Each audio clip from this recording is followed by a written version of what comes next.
hablar como un protocolo de manejo acerca de los pacientes que tienen deformidades similares al PERTES y las secuelas del mismo, y sobre todo, digamos, hacer el énfasis en cuándo hay que hacer una osteotomía de la pelvis, que la que mencionan en la literatura es una osteotomía periacetabular. Entonces, los objetivos que me traje para esta charla es que vamos a definir en qué consiste la enfermedad de PERTES rápidamente, sus secuelas y cómo se realiza el diagnóstico de las mismas y se clasifican. Vamos a exponer cuáles son las complicaciones y en qué grado afectan la anatomía normal de la cadera y la función de los pacientes. Y finalmente, vamos a mencionar cuáles son las indicaciones del manejo de la pelvis al momento de realizar las cirugías preservadoras de la cadera en este contexto. Entonces, rápidamente, para recordar en qué consiste la enfermedad de Pertes, es que existe una alteración de la circulación a la cabeza femoral que resulta en un grado variable de osteonecrosis y condronecrosis, que finalmente va a comprometer el desarrollo de la epífisis en la fase inicial de la enfermedad. Todas estas deformidades, ¿cierto? Y el hueso necrótico se va a reabsorber, entre comillas, y finalmente va a ser reemplazado por un hueso nuevo. En este escenario, pues con ciertas características diferentes a las del hueso nativo. ¿Qué pasa? Cuando tenemos, digamos, unas deformidades similares a esto, o tenemos en los pacientes un antecedente de una infección, de un trauma, de una necrosis vascular, o incluso deformidades secundarias al manejo de la displasia acetabular, existen luego de eso unas deformidades que ya están descritas en la literatura y muchas veces, pues, y hay trabajos a lo largo, pues, del tiempo basados en estas secuelas que son parecidas al PERTES, y por eso es que se les denomina, cuando uno está haciendo la búsqueda, deformidades PERTES-like. Entonces, cuando ya estamos en este escenario y ya tenemos, digamos, el antecedente de los pacientes que tuvieron enfermedad de PERTES o los pacientes con el antecedente del trauma, necrosis vascular o infección, esto nos va a generar unas deformidades que van a ser catalogadas o definidas por Stulberg en 5 escenarios principalmente. Cada uno de estos escenarios tiene unas características especiales. Pacientes que, digamos, tienen el antecedente de la enfermedad, pero como secuela o quedaron sin secuelas con una cabeza femoral normal, se denominarían pues un Stulberg grado 1. Pacientes que tuviéramos en el escenario de una cabeza esférica, pero con una coxa magna, un cuello corto y algo de inclinación acetabular, ya lo mencionaríamos como si fuese un Stulberg 2. Los pacientes con una cabeza ovoide que tiene un acetábulo congruente 3, una cabeza aplanada o cilíndrica, ¿cierto? En los cuales no tenemos, digamos, existe alguna congruencia, pero no hay realmente una anatomía normal o nativa esférica como es, digamos, al comienzo de nuestra vida, sería un Stulberg 4. Y finalmente, cuando estamos en el escenario de un colapso completo de la cabeza femoral, ¿cierto? Una cabeza irregular y un acetábulo que en la mayoría de las ocasiones es plano, pues, y es suave, con una anatomía adecuada, estamos en el escenario de un Stulberg 5. Realmente, pues sabemos que lo importante de las clasificaciones es definir cuál es el pronóstico o qué es lo que nos puede predecir. En este caso, el Stulberg, realmente lo importante es separarlo en 3 cuadros grandes. Los pacientes que tienen cabezas esféricas congruentes, que serían los números 1 y 2, ¿cierto? Los pacientes que tienen una cabeza anesférica, ¿cierto? Y un acetábulo congruente serían los Stulberg 3 y 4, y finalmente las deformidades irregulares, con cabezas irregulares y anesféricas, lo mencionaríamos ya como el Stulberg 5. ¿Qué es lo importante de esto? Que por encima de las clasificaciones o el Stulberg 3, más del 50% de los pacientes van a desarrollar artrosis de la cadera a lo largo del tiempo. El tope y digamos que el límite que define la literatura y la clasificación de Stulberg para eso serían los 40 años. ¿Qué pasa con la displasia acetabular? Cuando nos encontramos en este escenario de los pacientes con secuela de enfermedad de PERTES y adicionalmente la displasia acetabular, en los textos mencionan que es una causa de inestabilidad, ¿cierto? ¿Qué es lo que va a pasar? Va a existir una sobrecarga sobre el borde acetabular. En algunos escenarios vamos a tener una degeneración condral y todo este contexto va a estar asociado a un pinzamiento femoroacetabular.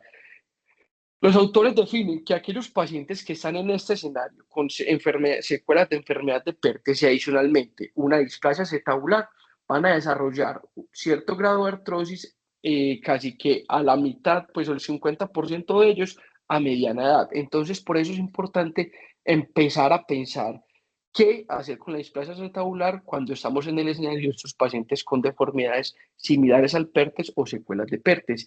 Y es importante por esto, porque hay que entender que esas deformidades de PERTES, en este caso, como el sobrecrecimiento del trocánter y la coxa breva, nos va a generar una insuficiencia del mecanismo abductor y los pacientes esto les va a producir fatiga a lo largo del tiempo y esto va a empezar a deteriorar toda la mecánica de la marcha y de la función, ¿cierto? Se van a presentar con dolor y limitación funcional, sobre todo en la adolescencia, en esos pacientes que son adultos jóvenes. Y principalmente todo esto va a estar determinado por la deformidad residual. Hay autores como Snow y sus colaboradores en donde lo más importante para ellos determinar estas deformidades era que esos pacientes iban a tener pinzamiento anterior con la rotación interna, iban a presentarse con dolor inguinal y sobre todo luego de la reosificación y digamos desarrollar todas estas secuelas de la enfermedad, los pacientes iban a empezar a presentar los síntomas y el deterioro articular. Y para Cateral y sus colaboradores, casi que el 10% de estos pacientes terminaban en cirugía antes de los 35 años. Y para él, en sus trabajos, la principal causa de dolor y limitación funcional era las deformidades en bisagra y la discrepancia de los miembros inferiores. Por eso entonces, ¿qué es lo que vamos a buscar con los procedimientos? Sea la luxación controlada y adicionalmente el manejo del acetabulum en estos pacientes es que vamos a mejorar el pinzamiento femoroacetabular, vamos a darle mayor estabilidad articular y una de las principales causas y digamos de los objetivos de hacer una luxación controlada asociado pues a procedimientos alrededor de la pelvis es que vamos a corregir esas deformidades o esas lesiones intraarticulares como el labrum, el cartílago y en algunos escenarios el ligamento redondo.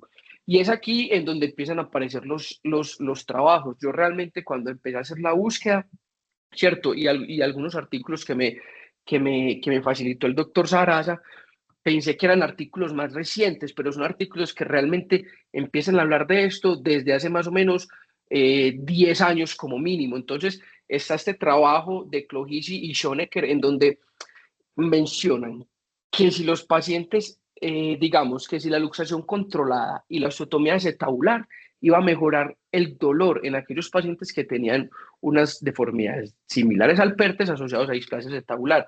Todo esto es basado en, digamos, a través de las bases de datos de los autores principales, ¿cierto? Tenían de todas estas 690 caderas, 46 de estas tenían deformidades similares al PERTES y a 16 le realizaron el procedimiento combinado de luxación controlada y osteotomía periacetabular.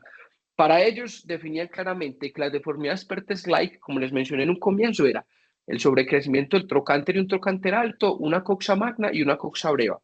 Definir en el prequirúrgico, de forma prequirúrgica, clínica y de forma radiológica qué pacientes tenían una displasia acetabular y adicionalmente iban a definir, o el objetivo que ellos tenían era identificar qué pacientes tenían inestabilidad de la cadera asociado pues a subluxación de la misma en cualquiera de estos tres escenarios, en 10 grados de la extensión y rotación externa, con 45 grados de flexión y 20 grados de aducción y rotación interna, o pacientes en los cuales presentaran inestabilidad de la cadera con 90 grados de flexión. Y esto era uno de los puntos bastante importantes y es en donde empiezan a sedimentarse como cuáles son esas indicaciones o cuáles son esos escenarios en los cuales los pacientes se van a beneficiar de una osteotomía periacetabular.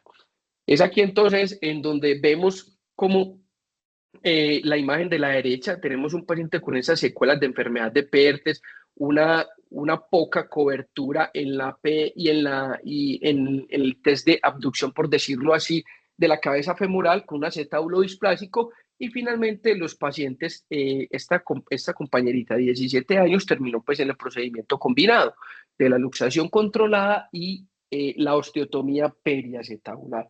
Si ustedes vamos a ver la gráfica rápidamente de la derecha a la tabla, vemos como los índices, por ejemplo, en centroborde lateral mejoró rotundamente, el centroborde anterior mejoró con una diferencia estadísticamente significativa y adicionalmente la distancia al centro del trocánter también presentó una mejoría notable para eso.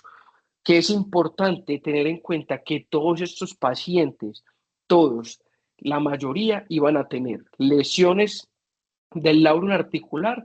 Por eso hay que ser juiciosos y eso en la clínica lo somos cuando hacemos este tipo de procedimientos en evaluar cómo está el labrum acetabular y adicionalmente cómo está la estructura del cartílago articular de la cabeza femoral para empezar a definir qué procedimientos adicionales hay que hacer. Igualmente está este trabajo de Schoenecker y Clohisi, en donde empiezan a evaluar también cuáles son esas indicaciones o cuáles son esos, digamos, esos puntos para definir en qué pacientes hay que hacer una osteotomía periacetabular. Finalmente podemos observar que tenemos un paciente muy similar al de la diapositiva previa, con un cuello corto, digamos, unos signos posiblemente de pinzamiento extraarticular y una displasia acetabular, el cual terminó en un procedimiento combinado de luxación quirúrgica controlada y adicionalmente una osteotomía periacetabular. Por otro lado, entonces, había que definir en un simposio de cirugía preservadora de la cadera cuáles eran esos factores, ¿cierto? Tratando de continuar con la línea de buscar el punto preciso y punto exacto para manejar la pelvis. Entonces, en este trabajo, que digamos son constantes en este tipo de estudios, los autores Clohisi y Schoenecker encontraron 97 caderas a las cuales no tuvieron una respuesta adecuada pues al manejo médico y las dividieron en dos grupos. Existieron algunos pacientes en los cuales no se les hizo osteotomía periacetabular y 44 pacientes en los que sí. Solamente en aquellos que no fueron llevados a osteotomía periacetabular se les realizó procedimientos femorales, los cuales son el alargamiento relativo del cuello, el descenso del trocánter y la cefaloplastia, teniendo en cuenta que estos pacientes solamente podrían tener pinzamiento femoroacetabular, intra o extraarticular y patología articular. Ojo, que ninguno de estos escenarios están, o digamos, los pacientes que tienen ya cierto grado de artrosis avanzada se salen de todos estos estudios. Y existía el otro grupo en los cuales se les hizo manejo con osteotomía pélvica y femoral, y aquí empezamos también a definir que aquellos pacientes que tenían una flexión una flexión de mayor de 90 grados, con signos de inestabilidad, rayos X con displasia acetabular, que tuviesen una coxa, una cadera congruente y que estuvieran inestables en el intraquirúrgico, eran como las indicaciones, los criterios de inclusión para ser llevados al manejo combinado. Aquí está esta tabla que lo más importante para esto es definir que, miren, los dos grupos tenían unas características similares, que ese es el objetivo de la tabla 1 siempre en cada uno de los artículos. Y empezar a definir que estos pacientes y a mostrar los resultados, que los pacientes de 14 años, el cual luego de que llegó casi cercano a los 25 años en el trabajo, teníamos deformidades de Perthes, cuello alto, cuello corto, displasia acetabular, fue llevado a un procedimiento combinado de luxación controlada, cefaloplastia, descenso del trocánter y adicionalmente pues manejo de la pelvis. Los resultados, si vamos a ver, todos tenían una mejoría muy notoria de, digamos, el índice acetabular o el centro borde lateral anterior, anterior y lateral, ¿cierto? Marcando pues una diferencia estadísticamente significativa, incluyendo adicionalmente la mejoría del índice acetabular.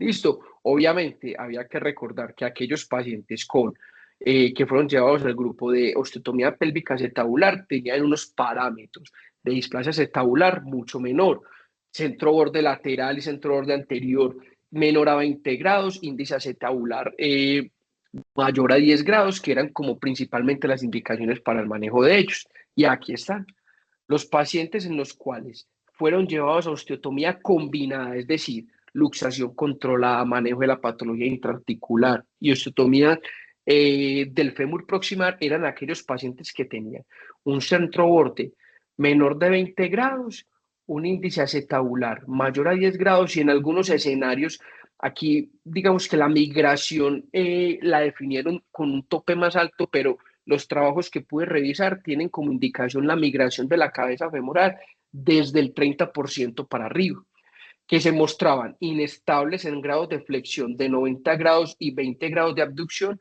y adicionalmente pues sí era importante que tuvieran un grado de congruencia articular. Estos pacientes, para estos autores, eran indicativos de llevarlos a un manejo con osteotomía periacetabular. Y finalmente, pues está este algoritmo que fue pues difundido por el doctor Gans en uno de los simposios pues que se realizó en ese momento. Y si ustedes ven la fecha, pues hace más de 20 años. Entonces es importante que esto, que ya está pues realmente no está sedimentado en la literatura, pero que se viene manejando desde hace más de 15 años, y lo que pasa es que esos trabajos no los han expuesto hasta ahora porque digamos que la conclusión global y general es que lo importante es que hay que mostrar esos resultados que se han venido realizando desde hace más de 10 años para poder obtener, digamos, unos parámetros más precisos con respecto a cuándo realizar una osteotomía pélvica acetabular. Vemos estos pacientes claramente un acetábulo displásico con unas enfermedades, con unas deformidades donde tenemos un cuello corto, una coxa magna y un acetábulo y un sobrecrecimiento del trocánter mayor.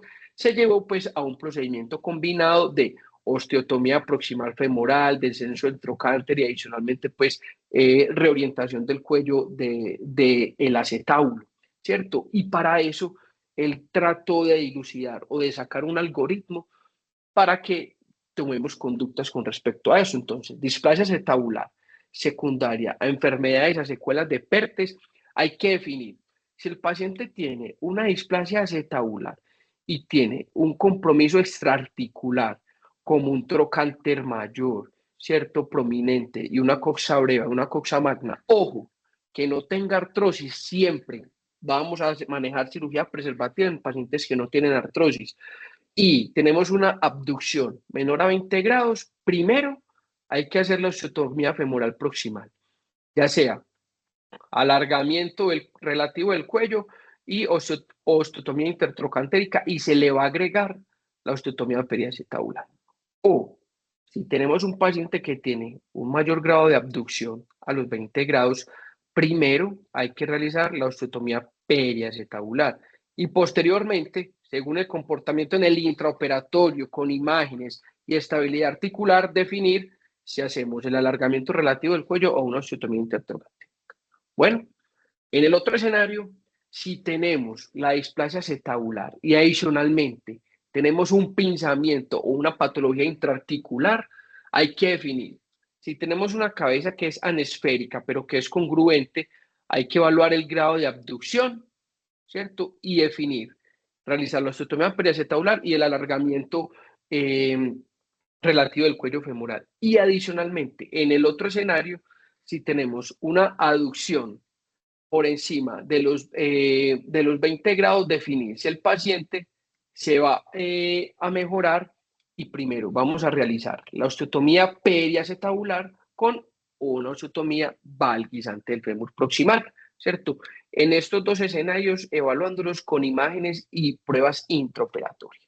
Si estamos en el otro escenario de cabezas aplanadas, ¿cierto? Y necrosis central, lo que recomiendan es realizar primero la osteotomía femoral proximal y adicionalmente un alargamiento o el manejo de la cabeza femoral, y en ese punto hacer la primera parte de la osteotomía periacetabular, que es el corte en el isquio, y posteriormente llevarlo a supino y terminar de hacer la osteotomía periacetabular.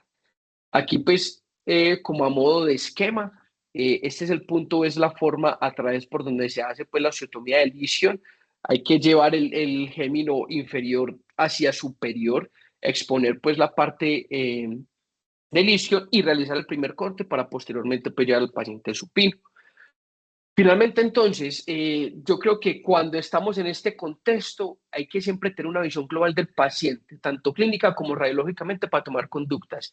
En la literatura, lo que yo pues logré encontrar es que están expuestas las indicaciones de cuándo se debe manejar el acetábulo en el contexto de las secuelas o las deformidades similares al PERTES. Hay criterios clínicos y hay criterios radiológicos.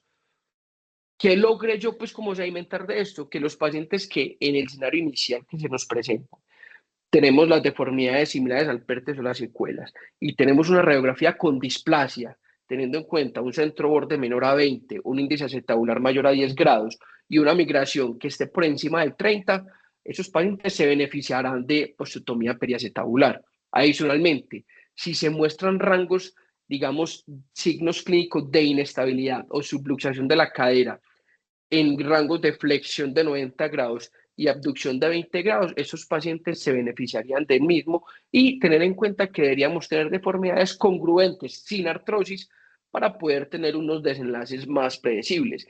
Generalmente, en los trabajos mencionan que los